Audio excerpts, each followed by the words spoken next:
জানিয়ে দেব এই মুহূর্তে হাতে পাওয়া সর্বশেষ গুরুত্বপূর্ণ আপডেট বাংলা সংবাদ। শুরুতেই থাকছে একটি ইসলামী দল ৫ আগস্টের পর ব্যাংক দখল করেছে।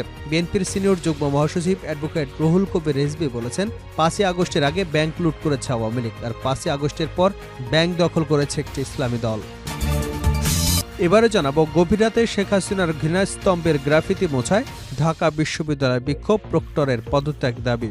ঢাকা বিশ্ববিদ্যালয়ের ছাত্র শিক্ষক কেন্দ্র টিএসসি সংলগ্ন মেট্রো রেলের পিলারে থাকা শেখ হাসিনার গ্রাফিতি ঘৃণাস্তম্ভ গতকাল শনিবার দিবাগত রাতে মুছে ফেলা হয়। ঘটনাটি জানাজানি হলে শিক্ষার্থীরা তাৎক্ষণিকভাবে টিএসসি সংলগ্ন রাজু ভাস্কর্যের পাশের ঘৃণাস্তম্ভের সামনে জড়ো হন। বিশ্ববিদ্যালয়ের প্রক্টর সাইফুদ্দিন আহমেদের অনুমতি নিয়েই এমন কাজ করা হয়েছে জেনে শিক্ষার্থীরা সেখানে বিক্ষোভ শুরু করেন। তারা এক পর্যায়ে প্রক্টরের পদত্যাগের দাবি জানান। জানাবো, পতিত ফ্যাসিবাদের ষড়যন্ত্র এখনও অব্যাহত আছে। বিএনপির কেন্দ্রীয় সহ দপ্তর সম্পাদক তাইফুল ইসলাম টিপু বলেছেন, ফ্যাসিবাদী শেখ হাসিনার পতন হলেও তার দোসরা বাংলাদেশের মাটিতে এখনো ষড়যন্ত্র অব্যাহত রেখেছে। কখনো সচিবালয়ে আগুন দিচ্ছে, কখনো আলটিমেটাম দিচ্ছে, কখনো সাম্প্রদায়িক দাঙ্গা বাঁধানোর চেষ্টা করছে।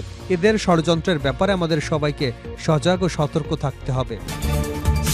এদিকে রাষ্ট্রপতি ও প্রধান উপদেষ্টাকে চিঠি যা লিখেছেন ব্রিগেডিয়ার জেনারেল আমান আজমি। দীর্ঘদিন নিখোঁজ থাকা বাংলাদেশ সেনাবাহিনীর ব্রিগেডিয়ার জেনারেল আব্দুল্লাহিল আমান আজমির সন্ধান মেলে শেখ হাসিনার পতনের পর। মুক্তির পর ব্রিগেডিয়ার জেনারেল আব্দুল্লাহিল আমান আজমির বরখাস্তের আদেশ প্রমার্জনা করে এর পরিবর্তে ভূতাপেক্ষভাবে অকালীন অবসর দেওয়া হয়েছে। এই আদেশ প্রদানের জন্য তিনি রাষ্ট্রপতি এবং প্রধান উপদেষ্টা ও সেনাপ্রধানকে আন্তরিক ধন্যবাদ ও কৃতজ্ঞতা জানিয়ে একটি চিঠি পাঠিয়েছেন। এবারে থাকছে, আশ্বাস পেয়ে কর্মসূচি স্থগিত করলেন চাকুরিচ্যুত সেনা সদস্যরা। রাজধানীর জাহাঙ্গীর গেট মোড়ে অবস্থান নেয় সেনাবাহিনীর চাকুরিচ্যুত সদস্যরা। আজকের মতো স্থগিত করা হয়েছে তাদের বিক্ষোভ কর্মসূচি। সংশ্লিষ্ট কর্মকর্তাদের সঙ্গে কথা বলে আশ্বস্ত হয়ে এ কর্মসূচি স্থগিত করেছেন তারা। রোববার দুপুরে বিক্ষোভকারীদের ৬ জন প্রতিনিধির দলের সঙ্গে কথা বলেন সেনাবাহিনীর কর্মকর্তারা। এবং সর্বশেষ জানাবো আন্তর্জাতিক সংবাদ। এক বিমানেই প্রাণ গেল ১৭৯ জনের। দক্ষিণ কোরিয়ায় যাত্রীবাহী বিমান বিধ্বস্ত হবার ঘটনায় নিহত বেড়ে দাঁড়িয়েছে ১৭৯ জনে। বাকি ২ জনকে জীবিত উদ্ধার করা হয়েছে। রোববার সকালে মোয়ান আন্তর্জাতিক বিমানবন্দরে অবতরণের সময় রানওয়েতে ছিটকে পড়ে এমন দুর্ঘটনা ঘটে। এতক্ষণ শিরোনাম শুনছিলেন, এবার বিস্তারিত। প্রিয় দর্শক, আপনি যদি এই চ্যানেলে নতুন হয়ে থাকেন, ভিডিওটি দেখতে দেখতে চ্যানেলটি সাবস্ক্রাইব করে আমাদের সঙ্গে থাকুন।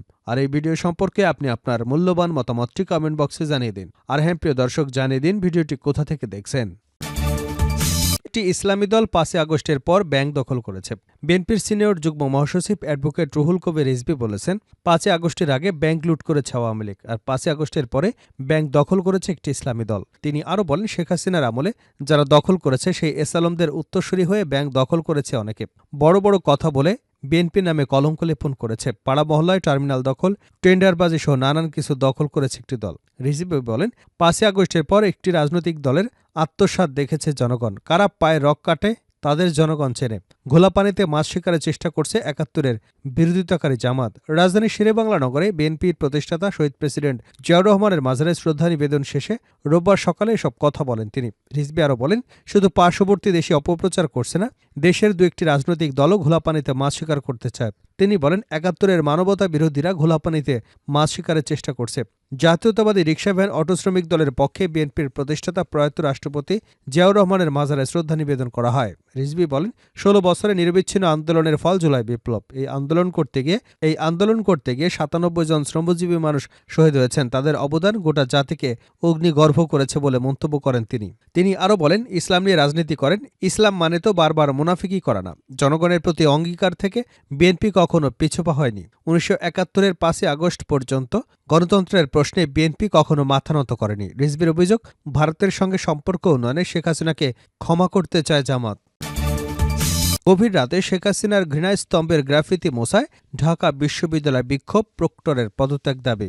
ঢাকা বিশ্ববিদ্যালয় ছাত্র শিক্ষক কেন্দ্র টিএসসি সংলগ্ন মেট্রো রেলের পিলারের সাথে থাকা শেখ হাসিনার গ্রাফিতি ঘৃণাস্তম্ভ গতকাল শনিবার দিবাগত রাতে মুছে ফেলা হয়। ঘটনাটি জানাজানি হলে শিক্ষার্থীরা তাৎক্ষণিকভাবে টিএসসি সংলগ্ন রাজু ভাস্কর্যের পাশে ঘৃণাস্তম্ভের পাশে জড়ো হন। বিশ্ববিদ্যালয়ের প্রক্টর সাইফুদ্দিন আহমেদের অনুমতি নিয়ে এ কাজ করা হয়েছে জেনে শিক্ষার্থীরা বিক্ষোভ শুরু করেন। তারা প্রক্টরের পদত্যাগ দাবি করেন। গতকাল দিবাগত রাত ২:৩০ থেকে বিক্ষোভ শুরু হয়। ভোর ৪:৩০ পর্যন্ত বিক্ষোভ চলে। ঘৃণাস্তম্ভে থাকা গ্রাফিতি অর্ধেকটা মুছে ফেলা হয়েছিল। পরে ঘৃণাস্তম্ভে শেখ হাসিনার আরেকটি গ্রাফিতি আঁকা হয়। গতকাল দিবাগত রাত 2টার দিকে ঘৃণাস্তম্ভটিতে থাকা গ্রাফিতি মুছে ফেলা হচ্ছিল।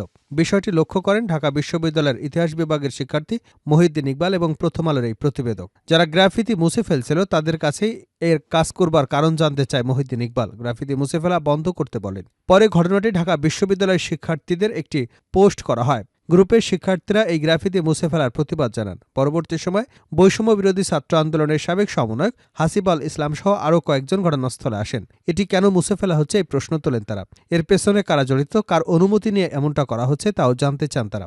তখন মেট্রো রেলের পক্ষ থেকে ঘটনাস্থলে থাকা এই কাজের দায়িত্বপ্রাপ্ত কর্মকর্তা ইউসুফ আহমেদ বলেন, এই ঘটনায় বিশ্ববিদ্যালয়ের প্রশাসনের অনুমতি নেওয়া হয়েছে। এ কথা শুনে শিক্ষার্থীরা তীব্র বিক্ষোভ শুরু করেন। এই ঘটনায় প্রক্টর সাইফুদ্দিন আহমেদকে ঘটনাস্থলে উপস্থিত হবার জন্য শিক্ষার্থীদের পক্ষ থেকে আহ্বান জানানো হয়। তিনি দিবাগত রাত 3টার দিকে ঘটনাস্থলে আসেন। ঘটনাস্থলে উপস্থিত হয়ে প্রক্টর বলেন, গোয়েন্দা সংস্থার লোকজনেরা যখন মন্ত্রণালয়ের কাছে বিশ্ববিদ্যালয়ের ছবি পাঠায় তখন এখানে থাকা দুটি ছবিও শেখ মুজিব এবং শেখ নেহান চলে আসে। তাই তার মন্ত্রণালয় প্রশ্ন তোলেন, এখনও এই দুজনের ছবি কেন থাকবে? তাকে বিষয়টি জানানো হলে তিনি বিশ্ববিদ্যালয়ের স্টেট অফিসারকে বলেন। স্টেট অফিসার তখন মেট্রো রেলকে বলে দেন। তাদের পক্ষ থেকে লোক পাঠিয়ে এটি মুছে ফেলা হচ্ছিল। প্রক্টরের এমন বক্তব্যে শিক্ষার্থীরা ক্ষোভে ফেটে পড়েন। এটা যে ঘৃণাস্তম্ভ তা কি প্রক্টর জানতেন না? এমন প্রশ্ন করেন শিক্ষার্থীরা। পতিত ফ্যাসিবাদের ষড়যন্ত্র এখনও অব্যাহত রয়েছে টিপু। বিএনপির কেন্দ্রীয় সহ দপ্তর সম্পাদক তাইফুল ইসলাম টিপু বলেছেন, ফ্যাসিবাদে শেখ হাসিনার পতন হলেও তার দোসরা বাংলাদেশের মাটিতে এখনও ষড়যন্ত্র অব্যাহত রয়েছে। কখনো সচিবালয়ে আগুন দিচ্ছে, কখনো আলটিমেটাম দিচ্ছে, কখনো সাম্প্রদায়িক দাঙ্গা বাঁধানোর চেষ্টা করছে। এদের ষড়যন্ত্রের ব্যাপারে আমাদের সবাইকে সজাগ ও সতর্ক থাকতে হবে। শনিবার বিকেলে নাটোরের লালপুর উপজেলার কাদিমচিলান ইউনিয়ন বিএনপি এবং অঙ্গ ও সহযোগী সংগঠনের উদ্যোগে কাদিমচিলান সেন্টারের মাঠে এক সুধী সমাবেশে তিনি এসব কথা বলেন। টিপু বলেন, গত 16 বছর ভোটারবিহীন সরকার গুমখুন করে হামলা মামলা দিয়ে জোর করে ক্ষমতায় থেকেছে। বেগম খালেদা জিয়া, তারেক রহমান এবং বিএনপিকে নিশ্চিহ্ন করবার ষড়যন্ত্র করেছে।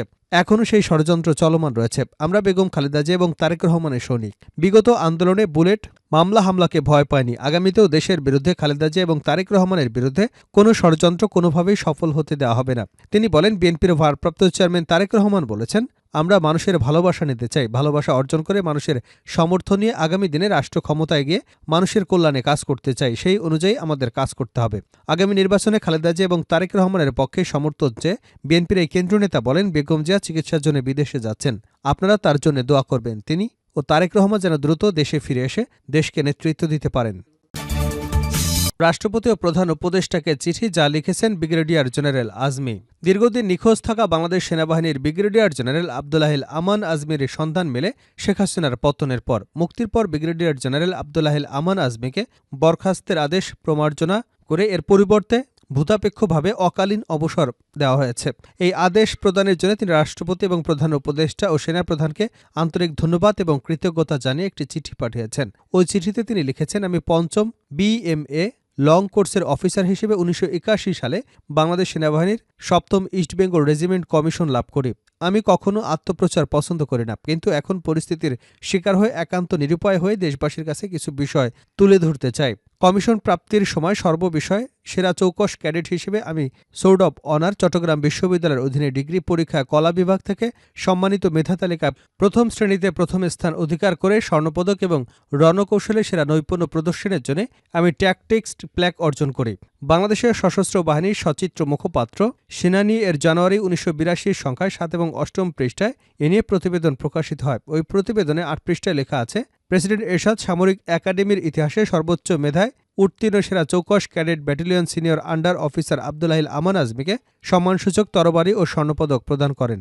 আমার জানামতে BM এর ইতিহাসে কেউই এই রেকর্ড ভাঙতে পারেনি। কমিশন পরবর্তী অধিকাংশ কোর্সেই প্রথম স্থান অধিকার করেছে। কেবলমাত্র মেডিকেল জনিত কারণে 2 থেকে 3টি স্থানে প্রথম স্থান অর্জন করতে পারিনি। কমান্ড, স্টাফ এবং ইনস্ট্রাক্টর সকল ধরনের দায়িত্বে আমি সেরা নৈপুণ্য প্রদর্শন করতে সক্ষম হই। মাস্টার্স পরীক্ষায় 70.50 নম্বর পেয়ে প্রথম শ্রেণীতে দ্বিতীয় এবং এমফিলে প্রথম পর্বে প্রথম শ্রেণীতে প্রথম স্থান অধিকার করি। সেনাবাহিনী থেকে বরখাস্ত করায় এমফিল সম্পন্ন করতে পারিনি। মহান আল্লাহর দয়া এবং মা বাবার দয়ায় প্রায় ৩০ বছরের সামরিক জীবনে একজন আদর্শ সেনা অফিসার হিসেবে এবং পাশাপাশি একজন উন্নত নৈতিক চরিত্রের অফিসার হিসেবে আমি সবার জন্য এক অনুকরণীয় দৃষ্টান্ত স্থাপন করতে পেরেছি। বাংলাদেশ সেনাবাহিনীর যে কোনো অফিসারই এক বাক্যে আমার এই বক্তব্যের সপক্ষে সাক্ষ্য দেবেন। আমি কৃতিত্বপূর্ণ চাকুরির পরক ফ্যাসিবাদ আওয়ামী লীগ ১৯৯৬-২০০১ সাল পর্যন্ত ক্ষমতায় থাকাকালীন আমার মেজর থেকে লেফটেন্যান্ট পদে পদোন্নতি বন্ধ করে রেখেছিল। ২০০২ সালে ৪ দলীয় জোট ক্ষমতা এলে আমার লেফটেন্যান্ট পদে পদোন্নতি হয়। পরবর্তীতে যথাযথ প্রক্রিয়ায় আমি ব্রিগেডিয়ার জেনারেল পদে পদোন্নতি পাই। তিনি আরও উল্লেখ করেন, ২০০৯ সালে ফ্যাসিবাদ আওয়ামী লীগ পুনরায় ক্ষমতায় আসে। আমি তখন দিনাজপুর জেলার পার্বতীপুর উপজেলার অন্তর্গত খোলাহাটি ক্যান্টনমেন্টে ১৬ নম্বর পদাতিক ব্রিগেড কমান্ডার হিসেবে পাশাপাশি স্টেশন কমান্ডারের দায়িত্ব পালন করছিলাম। জুন মাসে তৎকালীন সেনাপ্রধান জেনারেল মইনউ আহমেদ অত্যন্ত অপমানজনকভাবে আমাকে আমার পদ থেকে অপসারণ করে পদকবিহীন অবস্থায় ঢাকা সেনানিবাসের সদর দপ্তর লজিস্টিক এরিয়ায় সংযুক্ত করে রাখেন। এরপর ২৩ জুন ২০০৯ তারিখে এক সরকারি প্রজ্ঞাপন জারি করে ২৪ জুন ২০০৯ তারিখে আমার সেনাবাহিনীর চাকুরি থেকে নজিরবিহীনভাবে বরখাস্ত করা হয়। এ আদেশের দ্বারা আমার অবসরের আর্থিক সুবিধাসহ অন্যান্য সব সুবিধাদি থেকে আমাকে বঞ্চিত করা হয়। বিনা অপরাধে, বিনা অভিযোগে, বিনা তদন্তে, বিনা বিচারে একজন ব্রিগেডিয়ার জেনারেল তো দূরের কথা, একজন সৈনিককেও বরখাস্ত করার কথা নয়। বাংলাদেশ সেনাবাহিনী তো বটেই, পৃথিবীর ইতিহাসে এ ধরনের ন্যাক্কারজনক ঘটনার কোনো নজির আছে বলে জানা নেই।